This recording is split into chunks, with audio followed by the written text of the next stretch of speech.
Welcome to the Stoic Thunder podcast, taking an ancient philosophy for a 21st century test drive, learning on the way.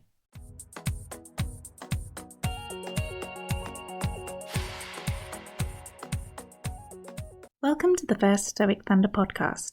What will you find here?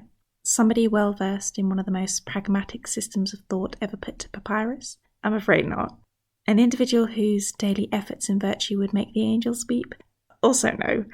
But if you are here, then you're either a Stoic yourself, interested in Stoicism, or you've entered something unfathomable into the search bar. Either way, I hope you stick around because I've recently stumbled upon Stoicism, and not to get too erudite and poetic, but I want me a piece of that.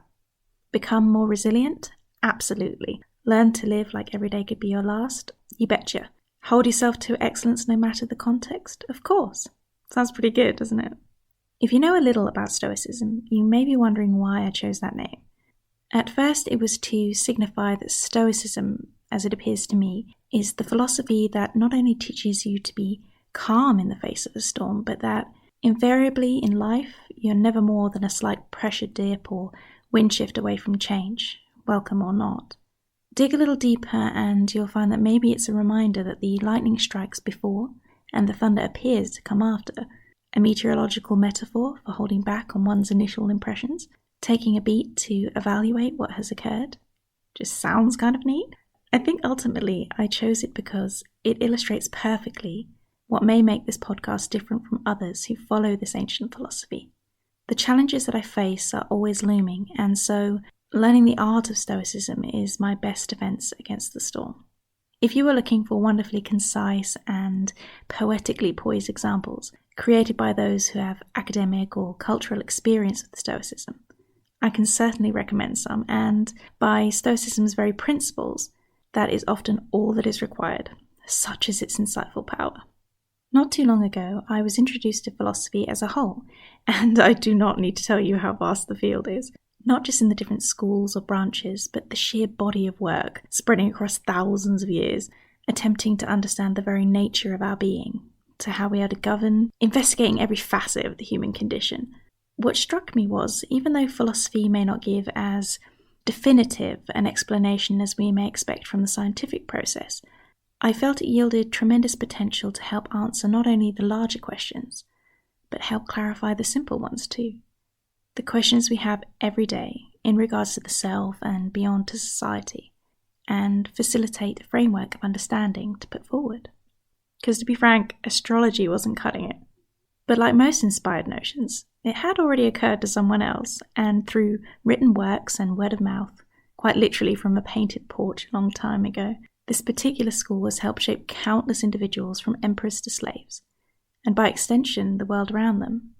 And I can honestly say that it has, even in the infancy of my understanding, changed me. But more importantly, I really feel like I've found something I can talk about passionately, seriously, and with just the right amount of sass to actually help people, to maybe help spread the word about this elegant way of thinking and its incredible utility for anyone who cares to listen. And in that vein, here is the first quote I'd like to share with you from Seneca.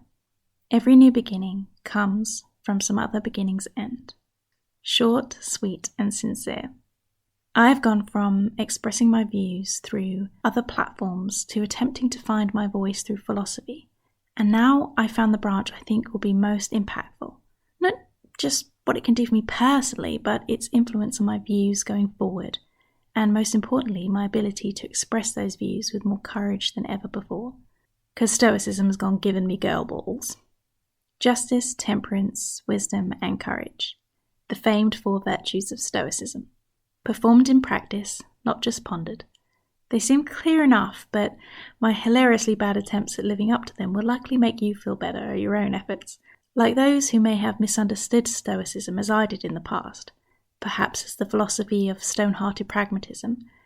Listen to those virtues again and try to imagine more worthy attributes to fashion into your character, not as a hindrance to passions, but as fuel for them. Join me in the following episodes where I will be sharing other quotes with you, my understanding of them, and my examples of putting them into practice, and likely how they will backfire on me as I attempt to break a lifetime's worth of habits. I will express how they make me view what's important from a personal aspect or as a commentary on wider issues. I'm just starting out, so misunderstandings are likely. But then again, I'm only human. So we've established I'm flying by the seat of my pants here, so don't forget to follow the podcast, laugh at me or with me, and maybe we can finally learn the art of Stoic resilience, even in the face of our modern day challenges. Like the rage-inducing setup of a printer. Maybe we'll cover that first.